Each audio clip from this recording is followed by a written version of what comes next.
everybody. How are you guys? First of all, thank you for coming on a Sunday. I know that must have been rough, waking up early, but it's okay. Scoop. Alright, I'm gonna name drop. One thing about me, I'm a snitch, so I'm definitely name dropping. Anyways, guys, I am going to be the host for this panel discussion. My name is Velimina. Most call me Vels, Veli, whichever one is okay. And I am sitting here with 3 entrepreneurs who are going to share their story, their life journey, and we are going to engage them. Because I believe we all came here because we're trying to ditch the 9 to 5, right? Sorry, Mr. Yao. We're all trying to ditch the 9 to 5, right? My name is Yao. I'm the CEO of Idea Hive. We are a performance marketing company. We are in the next building, building 3. I'm sure my name just gives it away, right? I wasn't born in this country, so don't get doodle after me now. So I've got 2 kids that I love dearly. One young lady and a soon to be a teenager. And I was born in Ghana. I've been here, like I said, 29 years. This country is my home, and starting Idea Hive really allows me to live a bit of my dream in terms of empowering young people. So we use Idea Hive as a vehicle to do a lot of things that empowers young people. And I mean, at a certain point, the average age at Idea Hive was about 28, and then I turned 50, and I shot it up. And then people turn 40, and people turn various years, and that is the good thing, right? Of allowing young people opportunity to get into the workspace, actually encourage them to make mistakes, which we love, but don't repeat it. Sean will tell you, you don't repeat mistakes, right? But we've got various stuff that we do. We've got the Hive Nation stuff that out of that came out in Tabise and Sean. And this year we're gonna do it bigger and better. And this is just the beginning, as an extension of the Hive Nation. Entrepreneurial development is gonna be key on our social calendar going forward. Good morning. My name is Peggy Lenkosi, and from Guatemala in Springs. I'm a writer and a publisher, and in my past life I was a teacher. So that's basically it. I'm married to that beautiful woman over there, my wife, and have a son who is 10 years old, Ogutle Nkosi. And so what I'm basically about, well, I'm also a storyteller. I love storytelling. As a matter of fact, my first book was an anthology, is an anthology of short stories, 365, what you would call your moral stories, which I use to motivate young people and all that. So so far, there's basically projects that I'm working on that I will unpack as we go along. Thank you. Good morning, guys. My name is Uvusi Ratebe, coming from Etzakani. I come as a director from Township Brew, which is a new age brewery, brewing the next best beer. 2 years in the game now, grown within the business. I'm generally just a cool guy who brews a cool beer. Thank you guys so much. Did you guys get that? I think the one question I always have for entrepreneurs when I meet them, especially because I'm an aspiring one myself, is when did you decide actually no more 9 to 5? You know what I mean? I know you have extensive experience, with HR. You were a teacher. You didn't share what you did before this, but when did the thought come to say, you know what? More than anything, I want to leave a legacy. I want to, have something that I can look back on and say, I did that. Well, I think I'm coming from an electrical engineering background. Work in that field since 2008. 2015, that's when I got exposed into business. which was a construction business. But did it a little bit different in terms of I just wanted to work with the private sector, be a service provider for insurance companies, just to control payments and everything else, because I had seen that there are challenges, working, and I don't have the capacity to run it while I'm still working because I was working for Telkom then. Started in 2015. It got tough, really. It got really tough. Got to learn quite a lot.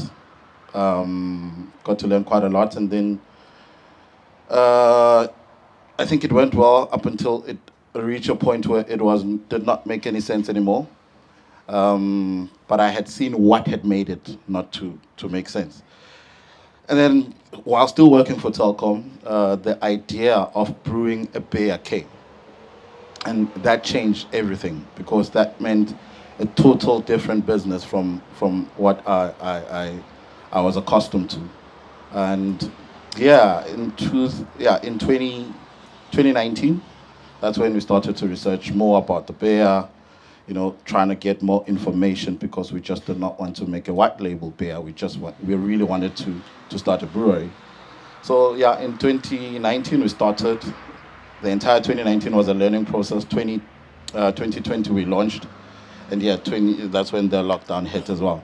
But I started then, and in 2020 in March, that's when I left Telkom. After spending 11 years at Telkom as a technical specialist.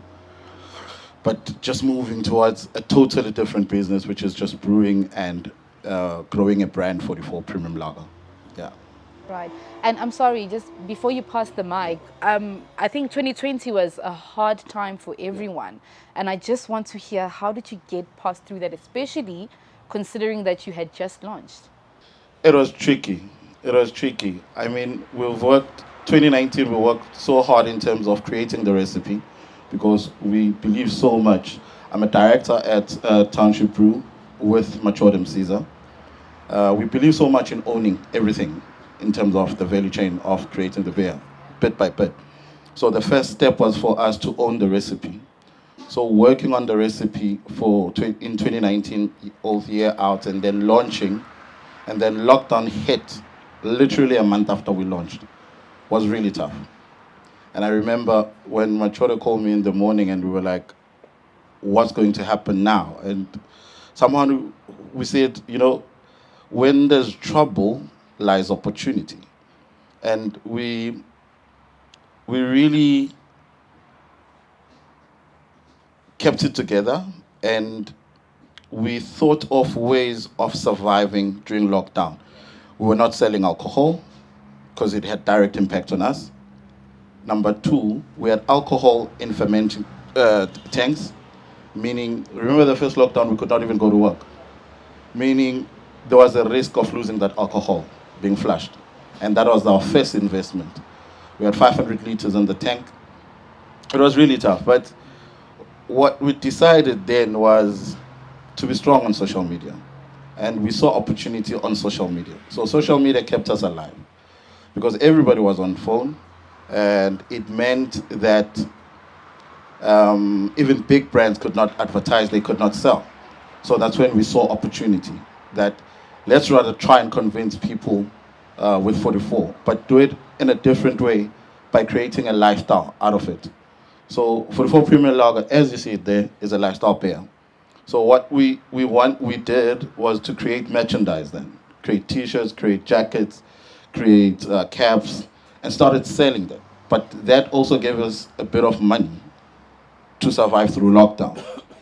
And interestingly, it attracted media, it attracted a lot of people to find out what is this brand, And that's when we found even business moguls starting to post. I think when it started to make sense, it was when big businessman Vusi Tembegwayo posted and created a full story about 44 Premium Lager without knowing it, and said something about filling up the table. And that kept us going to say, if such a big person can actually see the vision, we just need to survive. That's the only thing that we need to survive. But not only survive, grow within, grow, make people believe in us, make people believe in this brand, make people see this brand from a lifestyle point of view. And we started to see people just wanted to take pictures with the brand. You know, when the lockdown restrictions eased up, people started, even people that were not drinking beer, were just taking pictures with the beer.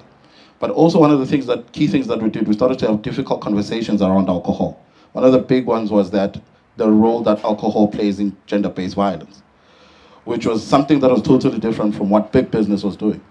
So we wanted to, yes, we're selling this brand, but we also have a responsibility to educate. We need to encourage responsible drinking. So it was a case that we had such a platform where people started to speak while wearing our own merchandise as well, to speak about the role that alcohol plays and the education around it. I think that helped us a lot, and then we started to get artists to do podcasts while having 44 Premium Lager, and also being part of music videos, because yes, we could not sell, but people could still watch TV and music. And when the restrictions eased up, that had given us, enough ground to start running now, because we did not just rest and say, okay, we're going to resume after lockdown. But so those are one of the things, are a few things that we did. But yeah, there was a lot. It was really tough. But also, I think what helps is having a co-director that shares the same vision. Because when I'm down, he's not. When he is, I'm not. So and I think that helped us to develop a telepathic understanding of some sort, in terms of we also got a chance to understand our strengths, because now it's quiet, it's just us in the office. We can structure our story much more clearer. We can, plan how we're going to market this beer. We could do a lot of things, man. But it really helped us. Lockdown, for us, it really did help us. And just to be grounded and to know what we are about and what are we going to offer to the people of SA. And now, speaking of grounding, Becky, to move into writing, it must have taken a lot of guts to say, I am going to fully flesh myself into becoming an author. And then I can imagine also choosing the type of author you're going to be. Just take us through the process in terms of when you decided that, actually teaching is not going to be the main hustle. And when you got into writing, how did you then categorize your work, or get to a point where you say, this is how my work is going to be categorized? Okay, thank you so much. With me, it took a very personal experience. Like I said, I'm a teacher, qualified in 1998 from the East End of College, or rather College of Education in Guatemala. What then happened, 2 years later, I get a job in Davidton. Started working there. And in 2002, a very sad thing happened to me. And what I had actually done is I had tried writing while I was in college, and gave one of my manuscripts to my former lecturer, Ms. Polly Terolan Phillips, who looked at it, and it was riddled with errors but then I then said, I'd really love to attempt doing this, because in addition to being a teacher, I had always wanted to be a journalist. So writing was my thing. Now, what happens then in 2002, I've been working for 2 years and all that. A learner I taught grade 7 the previous year accuses me of rape. It was a terrible case. It lasted for 26 months, and 8 months of which I was imprisoned. Now, it was just terrible. It was just terrible. So, but then, long story short, the case ended in 2004 on the 10th of August. Went through to High Court in Delmas, and the judge said, you're not guilty, go home. Now, can you imagine 26 months later, go home, I'm unemployed, and I have a stigma, you know how people are. Well, I am like that myself. We can't quite keep quiet about things like that, We've got kids, we've got daughters to protect and all that. But fact of the matter is, I did not do that. Now, angry as I was, I then decided to attempt applying again, education. Applied to this school in Springs, And because my case had ended the previous year, this is now 2005, and at the end of the interview, the principal says, okay, you've answered every question we asked. Now, is there anything you'd like to ask us or something you'd like to tell us? I then say, I realize that, you know what, they are going to find out. They are bound to find out one way or the other. I had actually written a letter to Malele Peche, the CEO of education at the time, to say, I've been cleared, reinstate me because I was temporary, something like that. And then I was still awaiting a response from them. So I then told the principal and the panel that, you know what, I had a case that ended last year and I was found not guilty. And. So the principal then decides to appoint me to an SGP post. You won't believe this, Velimina. I worked for 3 hours, only worked for 3 hours. Because it's in Springs, closer to home. Some of the teachers who knew about my case, they approached the other deputy principal and said, our kids are not safe with him around. So and the principal then said, you know what, I'm going to have to let you go. You were the best candidate, but I'm afraid they are going to make your living hell around here. They may even call you names and all that. You know just how we are as a people. And then he then said, I'd advise you to consider applying outside of Gauteng. And that was the best advice I've ever received. So April 2005, got a job as a senior administration clerk in Bergville, KZN. Worked there for 3 years. I was angry, I was very angry. I had sworn that I will never go back to teaching.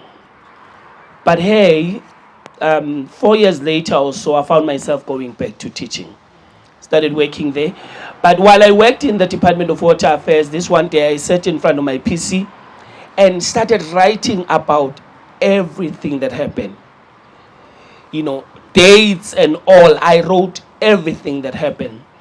So, and a few years later, then I decided that, you know what, let me somehow write a story about my life, you know. But before I could do that, like I said earlier on, I'm a storyteller. If I were, back in the days, if I were to attend a funeral, a wedding, and whatever function, and if somebody were to tell a story, then I always kept a diary around. I'd write the basic outline of the story, and over time I kept a list of story titles. But I then decided that maybe I could start with this one. I then wrote the stories themselves. They're not originally mine. It's stories that you hear. I mean, your motivational stories from America, from wherever, all over the world and all that. So I put those into the anthology. And then a few years later, I then decided to write my story about my case and all that. So that's basically it. So what I look at, maybe to go into what you asked Vusi earlier on, the fact that during lockdown, it didn't affect us much in the sense that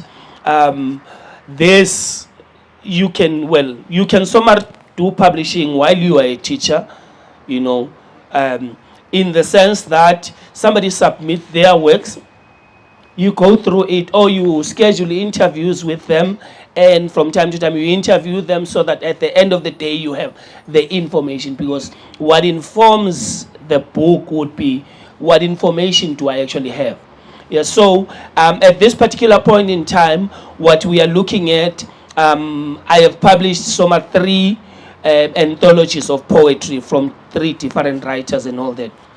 I'm working on an anthology of short stories, and I'm working on an autobiography. I mean, we do ghost writing as well, an autobiography. And I'm also working on my former principal, Mr. VM Sonti. I am writing his biography. Yeah, so that's basically it. So it's all those categories and all that. That is how we met with Tando. Okay. His father is my former principal. Oh, all right. Yes. Yeah, so that's basically it, yeah. Nice. Turning anger into success. Leads me to Mr. Yao, actually. Sorry. Oh no, dear me. Reverend Sonti. Rev Sonti used to be a principal. Yes. But, Yes, he was my principal. Yeah. Oh, okay. By the way, he saved his father's name on his phone as Reverend Sonti. Yeah, Dr. Reverend Sonti. Dr. Reverend Sonti. Now, just back to our discussion, Mr. Yao, I'm listening to Becky talk about how he basically turned anger into a whole story that basically makes him the person he is today.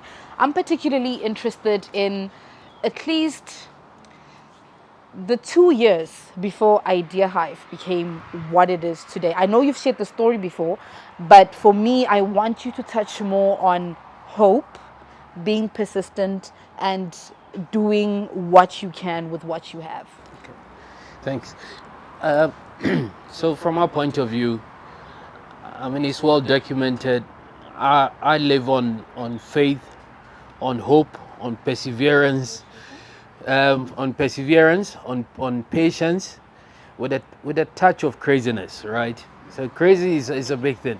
Yeah. Now, to answer your question, prior to Idea Hive starting, I was broke. I had no money, and I'm not talking about.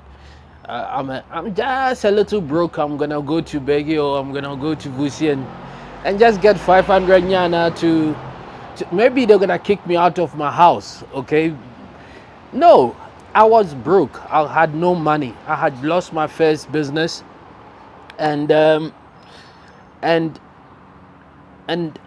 to to put in context, so the hope part was that you rent. I had also just come out of a divorce, right? So multiple whammies, and then I when the business folded, I went to friends that I thought they had, not I thought, I knew they had money to help me. So I went to them and I would say, hey, Beggy, you know the situation, so just put some money in my bank account. In case the landlord comes and wants to evict me, I'll give you the money. I'll use that money to pay my rent. One guy, when you are broke to the extent that sometimes they even insult your intelligence. One guy literally just told me nonsense, lied to me straight in my face. A friend of about 25 years. The other guy said to me, I've got money, right? But I don't lend friends money. I said to him, okay, then give me money. Just give me the money because you've got it. He said no. And I remember very vividly going to the landlord and giving him a call and saying to him, so you're going to have to come and take the stuff that is in the house. I'll figure out what I will do. And he said to me, are you mad? We've been friends for years. We know each other. So I'm not going to kick you out. We've got some cash reserves. So if we deplete it, we will let you know. Then I relaxed a little bit. I started writing also strategy, not stories, because I can't, because you need to have a high grade English for these things, right? So I started writing a strategy using one of the biggest influencers in the country to debunk stories about a brand that is now our biggest client. It took me 6 months to get the right people to have a look. When they saw it, they cut it down it was a whole 2-year strategy. I've worked out the budgets. I knew that even the profit that I was gonna make. So you get an opportunity to present and they say to you, nah, but we haven't done this before, so we'll cut it down to 3 months. So foot in the door, we did it. And the first one, we made a profit of 17,000. It's still fixated in my mind. But I owed people so much money that 17,000 meant nothing.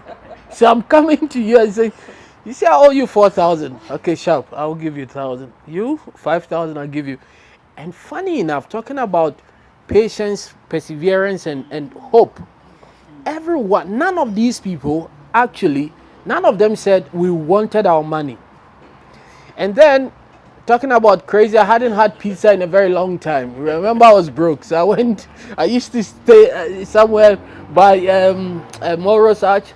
I had no car as well, because one of the first things that I let go was my car, because it was paid up, sold it, put the money into the business, and it was gone.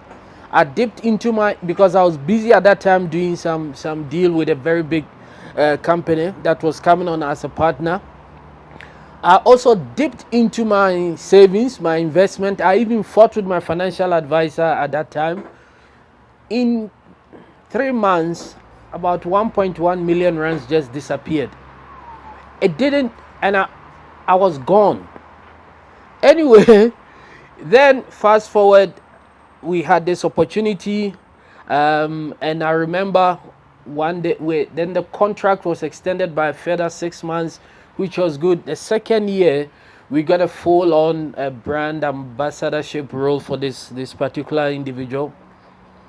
And then we used to go hang around at McDonald's, right? It was quite interesting.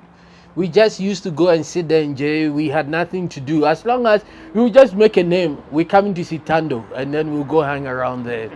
So that people would see us, remember us. And then they asked us, me one day, that do you know how you guys would create videos? That was before Seb. I just lied, straight up. I said yes. We know how to make videos. So the foot was in the door. The opportunity had been created. So what do? I went and I started asking people. And then a friend of an associate of mine introduced me to Seb, the gentleman here, and we've been married for 8 years. And also around the same, and then things evolved, and we then got the digital account for McDonald's South Africa, which was very good. We got a communication towards the end of before we closed in December 2019. So we started employing people based on the budget that we had been given, and COVID happened. New environment, new employees, new account. Just COVID happened. About 2-3 weeks into COVID, when we all realized that we didn't know what was going to happen, we were all just carrying on. I get a call from client and said, remember the retainer we told you we're gonna give you, we're gonna cut it by 40%. I'm thinking to myself, yo, I've just told people to come, you've offered them, they've not even earned their first salary. So long story short, I think that same evening or the next morning, I sent a WhatsApp to the team that this is what has happened. We would have to cut your salaries, but cut it by 20%. We had some savings that we used it to cushion the team. And we fought, we cried, we disagreed because we didn't know anyone. We were not a team. And we evolved and fast forward till now, we are we now about 31 people. We're doing great stuff.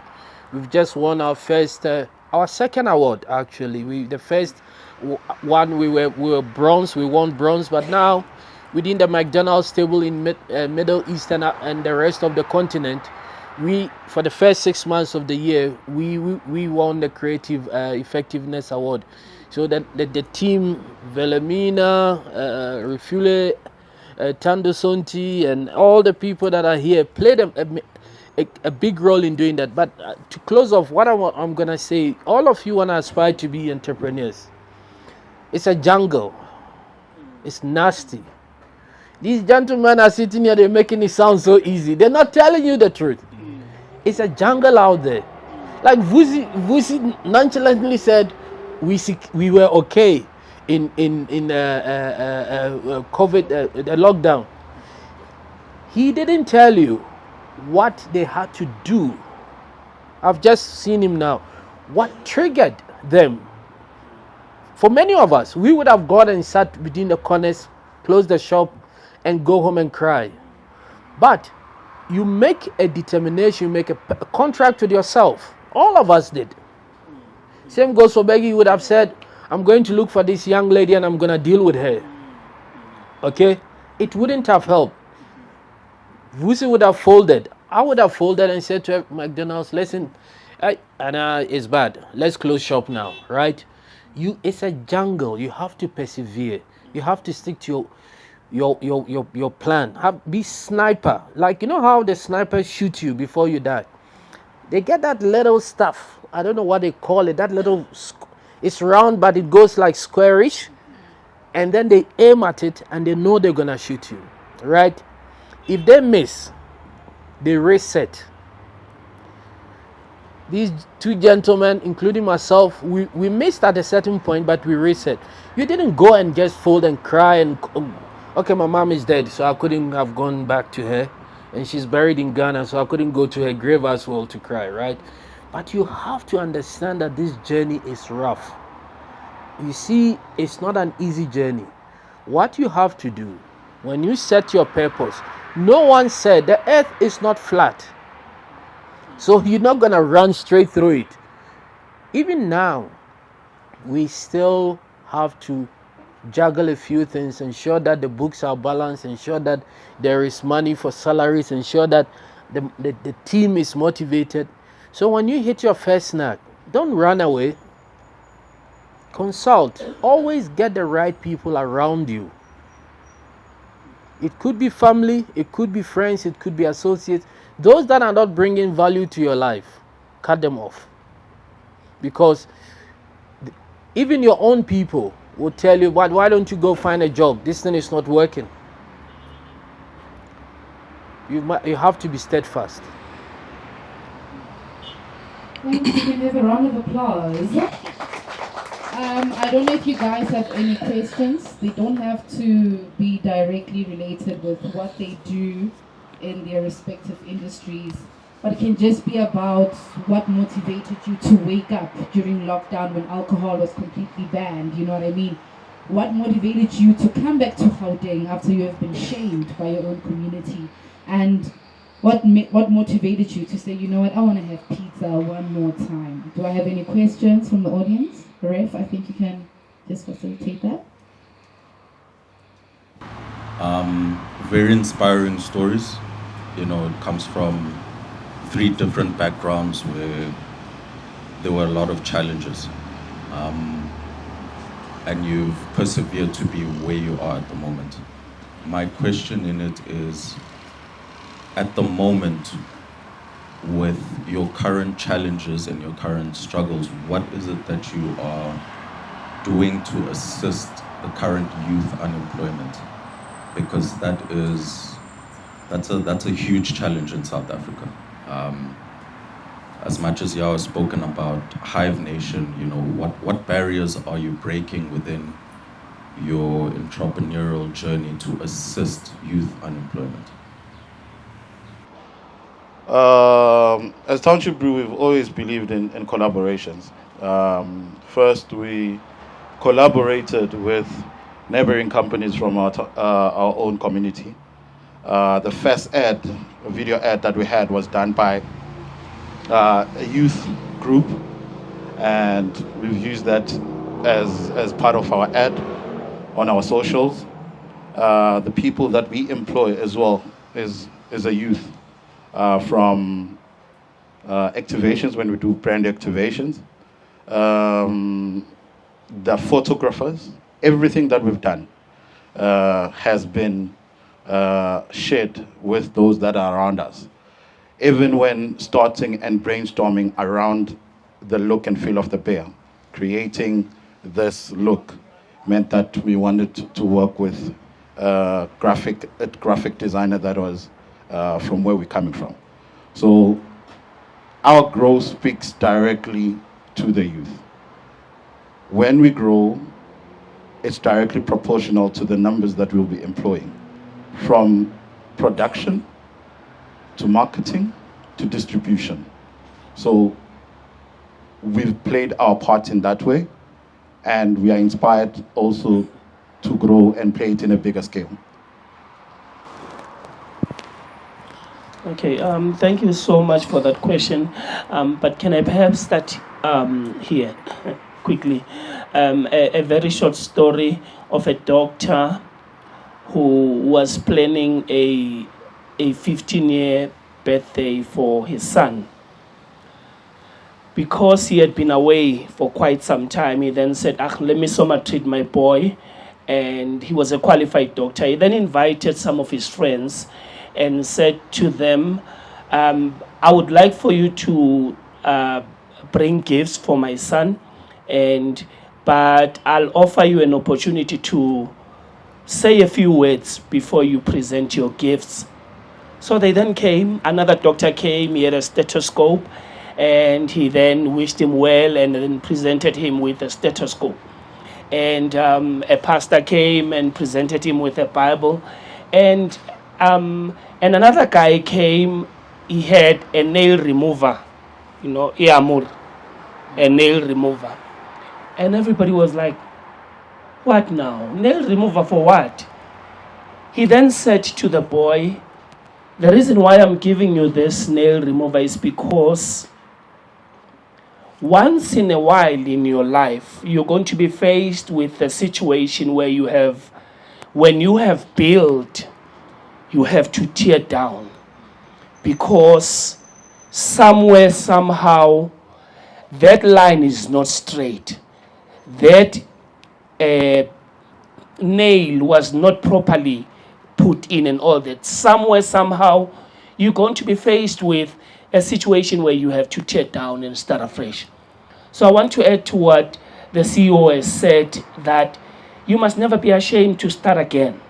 I don't know how many times have I started again in my life. But you must not lose the patience and your motivation and all that. You must make it a point that you don't lose that. Don't lose sight of your goal. Maybe here you may have tried and it failed. Try again. Go back at it. So that's basically it. And to answer your question, when I was in KZN then, there's a boy I taught grade 8, Nkululeko Ndaba. Grade 8 right up to grade 12. He was a very good boy. He would organize, and all those things. And he would write poetry and all that. And when I wrote my second book, Lurking Behind Shadows, I then said to him, you know what, Wenamfan, write me a poem, an isiZulu poem, that I will include in my book. It's in the book here. And after which I then said to him, you know what, you are actually good in writing. I would like to encourage you, we put together an anthology of poetry, 100 poems, but it's not the only one. There's a lady from Free State. I have not even met her. We only met on Facebook, and she was saying, I've got poems, I've got it. And I then said, you know what, bring them, I'll look at them and see if we can perhaps publish you. So those and a whole lot of others that I'm working with, I'm editing their stuff and all that. I'm basically saying, you know what, you can't be sitting around at home. You are talented, you can write, you can, those who are singing will assist those who are singing. But because I'm a writer, I make it a point that whoever is a writer, let me somehow assist them so that there was a thinking back in the days that if you want to hide anything from a black nation, put it in a book. We'll find it now. Because now we're reading. So that is basically what we are saying. But in addition to that, in the company as well, we've got young people who are assisting. I actually tasked them with going through to interview other people when we cannot, myself and the director, when we cannot go through to interview other people, saying, you know what, cover those interviews so that at the end of the day, we have the data that we require. Thank you. From Idea Hive side, I think you all, I think some of you are exposed to my passion for the youth, right? And it's premised on my love for this country. I get a bit of goosebumps when I talk about it because this country is giving me so much.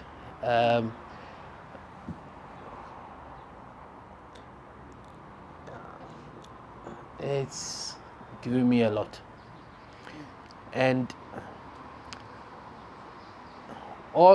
every day, and I fight with the team every time when we're not making our targets and stuff. And it's because we started Hive Nation to give young people an opportunity to see how digital marketing works, right?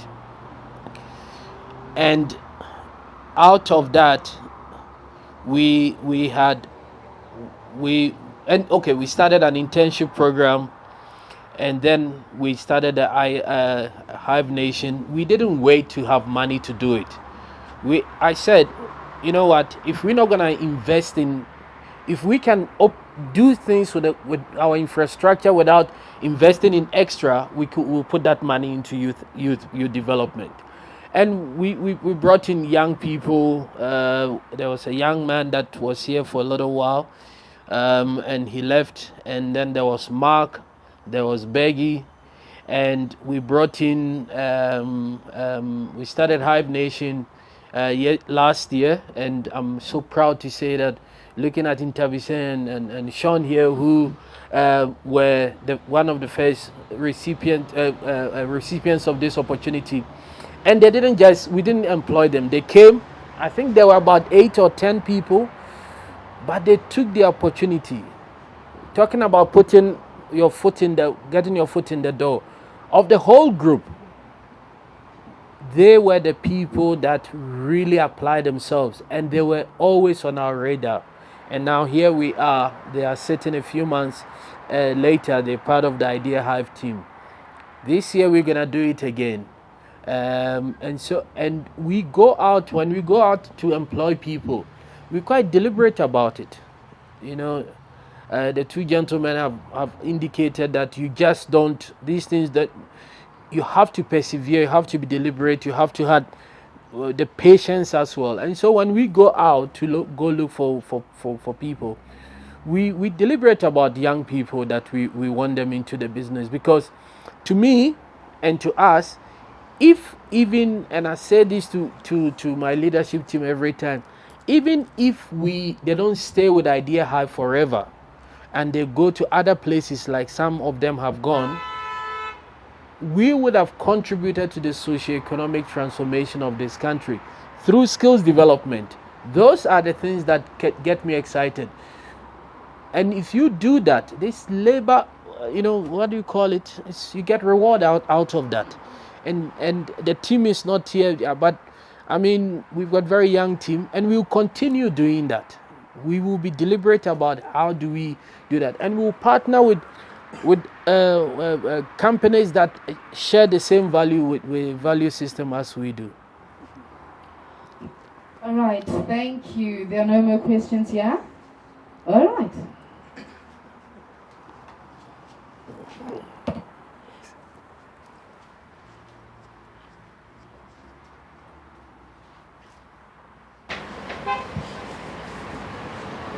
Hi everybody, my name is Mbali, and I just want to ask for us youth who are trying to start up a company, how would we go about finding a mentor, someone who's going to be a sounding board for you, because as much as you can rely on your family as a support structure, you kind of need someone within the same field that you are in who's going to give you some advice or support or anything that you need. So how is it that you go about finding a mentor? For me, this one is a bit tricky. We also still on that learning curve. But the best way we saw for ourselves is that we needed, as I said, collaborations for us are big. We needed to be closer to big companies that have made it. One of the first things that we did when we started is to subscribe to be a CBSA member, which means we were under an umbrella as the Craft Brewers Association, South African Association. So this meant that we would meet people that have done it before, that have the experience before, because we did not just to make a brand, but we wanted to be a powerful brand. That's still the dream that we have. So what we've done is that we've just networked and moved within the areas where those that have succeeded are almost residing. So that's what we've done. And we'll have these type of conversations, whether formal or not formal, and we learn. And I think, which is a big plus learning from someone without being told that it's time to learn. So we've just moved closer to the people that have been successful before, and not only in the alcohol business. As I said, we're a lifestyle brand. We've just collaborated and partnered with different type of people in the lifestyle. Well, I'm not too sure I'm going to say anything different from what Vusi has said. I think that's the crux of it.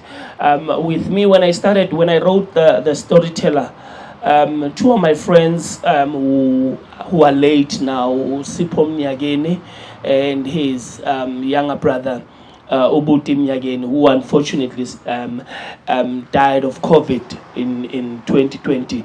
Usipo had published 4 or 5 books or so.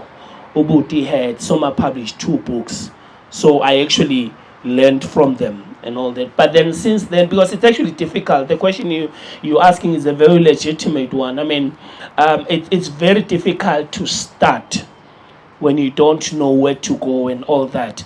So, but with time, I then decided that, you know what, there are other young writers out there who are aspiring, who want their books out there. And so we then started a WhatsApp group. In that WhatsApp, I personally started it, and I invited a few other writers, and we then exchange ideas and all that. In the WhatsApp group, there's Motaga Mchali, who wrote A Minute Before Lobola.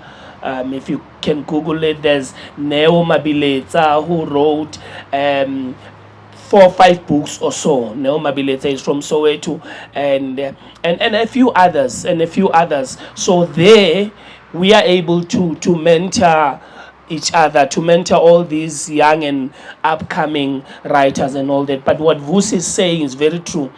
I mean, get somebody who has succeeded in whatever it is that you choose to follow, and then stay close to them, learn from them, and I think that's the best. Yeah.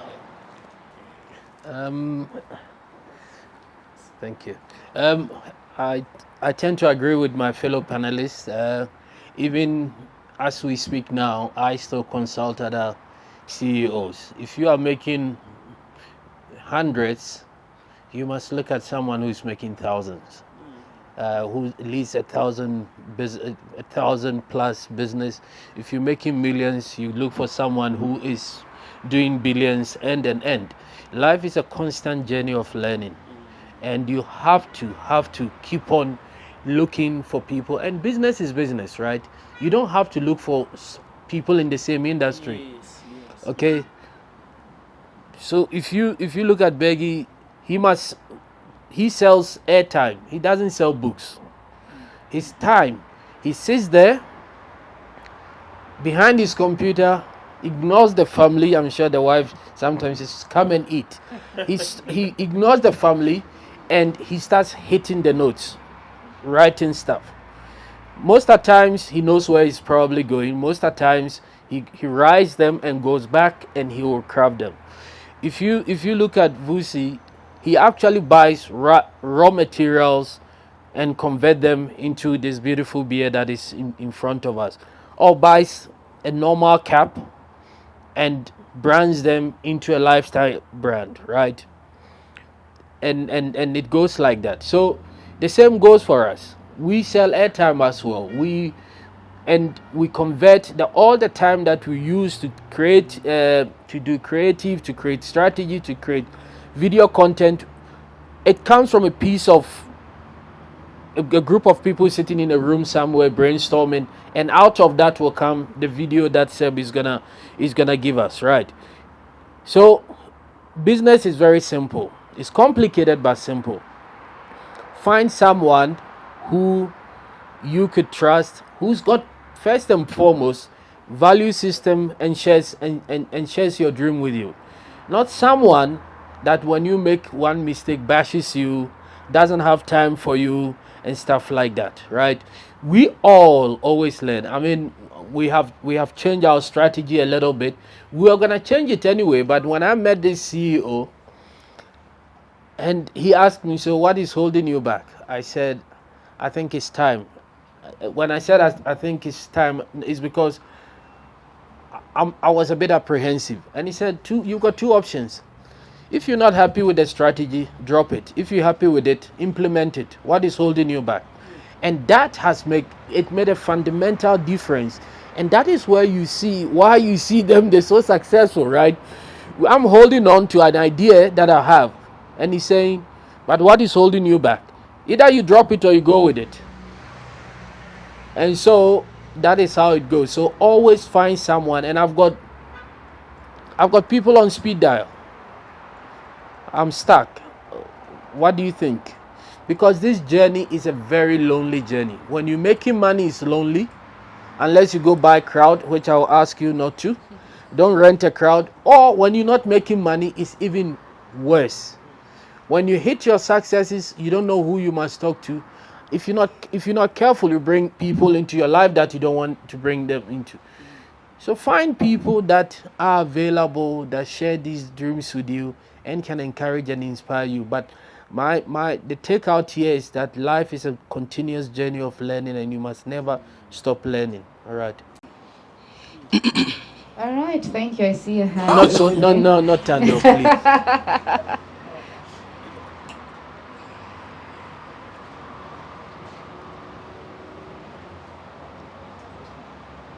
Hi everyone, I'm Tando. I'm also an employee at Idea Hive. I'm a creative director. So I think my question is more aligned to what Mr. Yao just mentioned. I know that entrepreneurship takes a lot of psychological strain. So as an entrepreneur, how do you take care of your mental health?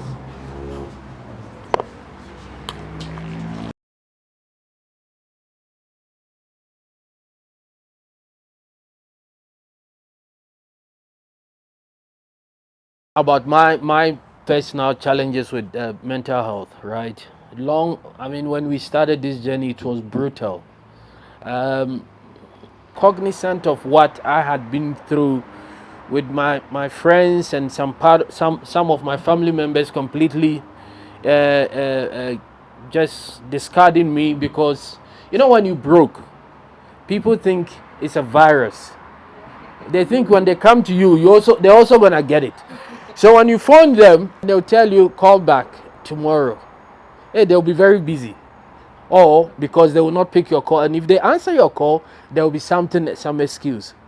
All these things sit in your brain. They don't leave you. Okay? And then my situation, my mom passed away just like that. We were talking like we're talking now. The next morning she had heart attack. She's gone. Couldn't deal with all those things. And then I was going through divorce, right? You may think this thing disappears somewhere. They don't. There was a point that I drank a lot. And when I weaned myself off alcohol, mental health kicked in. And my question to the doctors was that, I'm not broke. What is the problem? And they said, yeah, all the problems you went through when you were broke, they've been parking somewhere, and because you were broke, it coped with the machinery in your brain. Now that you are not broke, you're asking yourself, it's triggering stuff. And so there was a point that I was out of work for about 5 days, and I started seeking help. Obviously, the initial one was to do the clinical route, to do the tablets and this and that. And then the next thing was to seek help. Seeking help is very important. The tablets help you to a certain point. All right. So you have to look at your life in a holistic way, physically, mentally, emotionally, and spiritually. That is how life works. Find a therapist. There are places that are free now. Find a therapist. Find a sponge, someone that you can bounce on your challenges off. And having done that, it has really helped me. Yes, it's got these triggers. There are stuff that comes.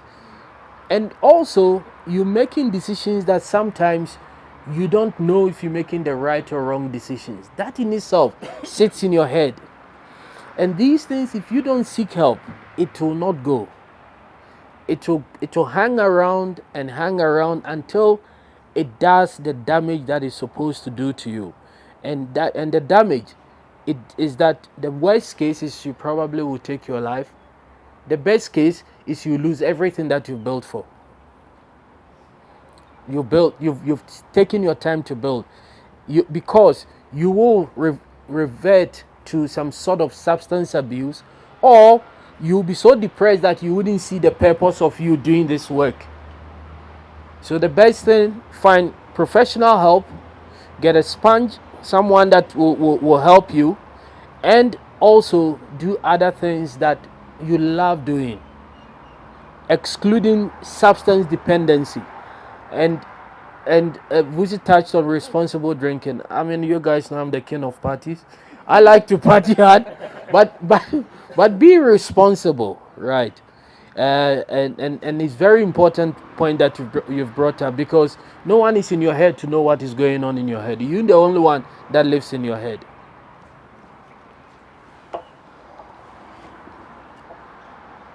Chando.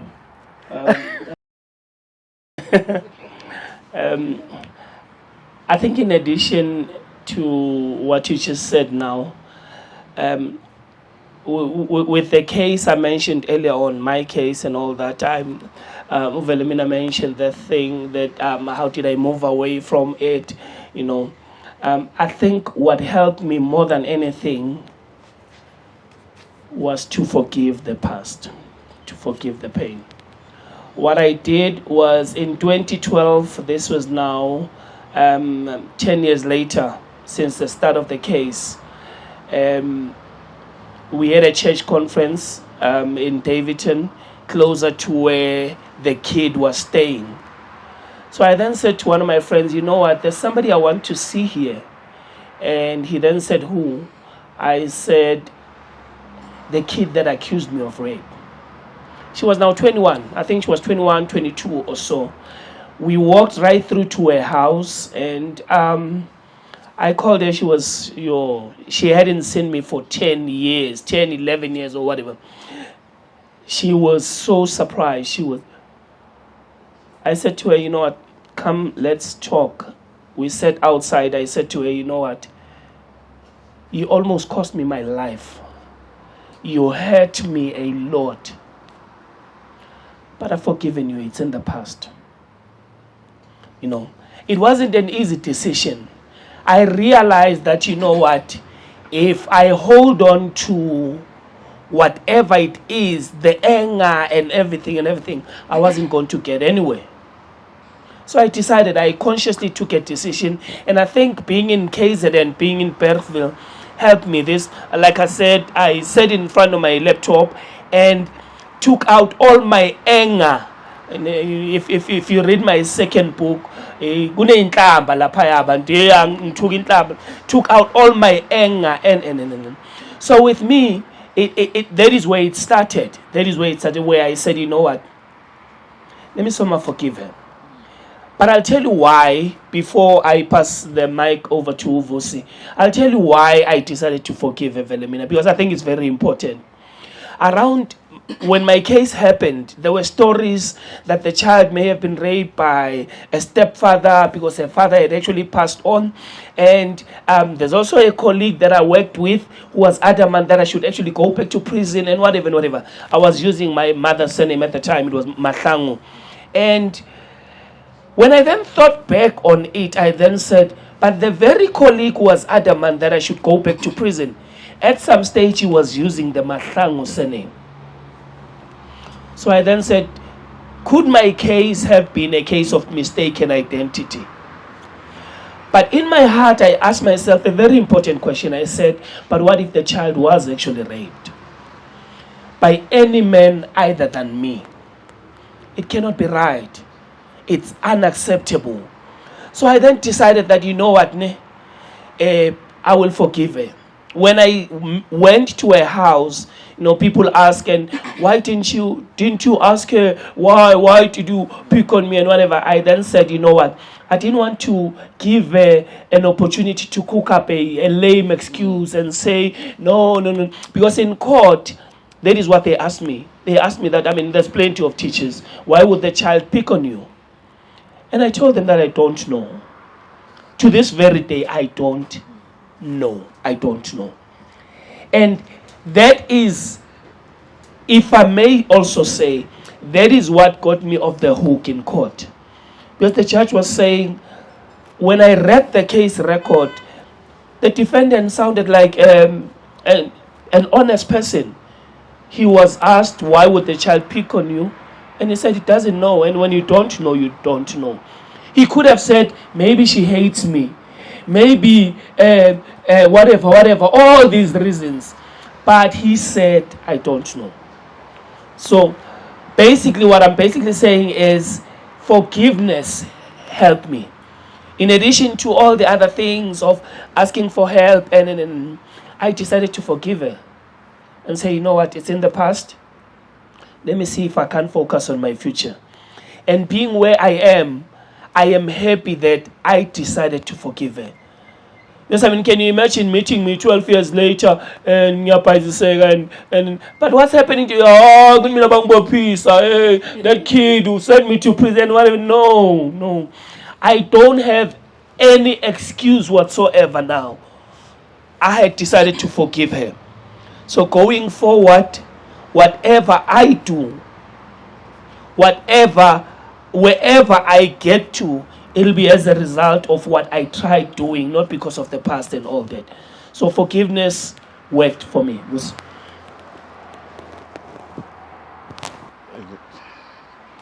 Okay, I think my input would be we all built different. What works for me might not work for you. But I'm a strong believer in prayer. And that works for me. But you'd have to be realistic and true to yourself for you to actually realize that you have a problem. So be true to yourself, and once you are true to yourself, you realize that you need professional help. And yeah, don't be afraid to seek help, because that's the only way to go. It's the best way to go. There are people that are trained to help you with your mental issues. Alright guys, I think our 67 minutes is up now. Is everyone satisfied? Do we have one more question? And if you still have more that you'd like to ask the panelists, I mean, lunch is going to be served. We can mingle and talk up a storm, because I'm sure some of us are just shy there. But you know you want to ask, Koromara, I want this industry, because sometimes you just shy. You don't know if this is the right industry that you're going into. You're not sure if you have the right team behind you. I think they talked very boldly about having the right people on your side, and you're not sure if whether in totality are you on the right path. Ladies and gentlemen, thank you so much for coming to the 67-minute discussion at Idea Hive. I was your host, Wilhelmina Simono, and you guys can go have your lunch and go with the panelists.